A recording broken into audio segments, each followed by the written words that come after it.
Welcome back to What Rights. This is segment 7. I'm not going to talk about the Concord security guard at this time. What I would like to do is talk about the hot dog vendor again. The one that grabbed me by the throat and said, "Al told me you killed that Chinese girl."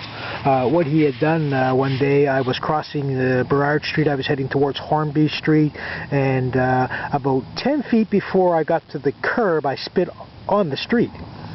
The Muslim said something. I said something back to him angrily. You got to keep in mind, this was the man that had grabbed me by the throat probably about a month or so before that, so I wasn't exactly on friendly terms with him. About 15 feet away from his stand were two other people, one male of the same cultural group as the hot dog vendor, and one Caucasian female. And I had suspected at that time that maybe they may have been two plants by the vendor to back up his spitting lie. What happened is, by the time about 2 blocks away on Georgia Street in front of the Fine Arts Museum, Vancouver Fine Arts Museum, a sergeant gets out of his police car and he asked me for identification. 2 other police officers show up on the scene, 1775 and 1444.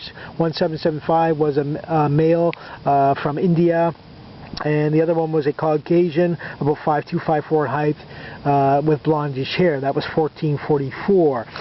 The Iranian or the Muslim hot dog vendor was brought over to identify me, and he was accompanied with the 2 people that I believe were plants to identify me.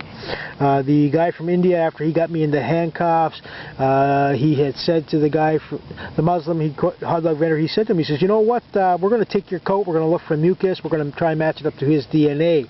I'm going to tell you, this man is 43 years old, he has no home, and he has no criminal record. So you can either decide to drop the charges right now, or we're going to take your coat, and this is what we're going to do. We're going to try to match it up to see if he had spit on you."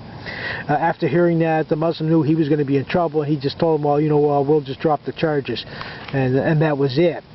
I'm really frustrated about this. These kinds of abuses have been going on since 2003. I haven't been able to find one person in any organization in Canada to do anything more than just listen. I couldn't find one person to take any action against these alleged abuses and constitutional rights violations. And this is really frustrating.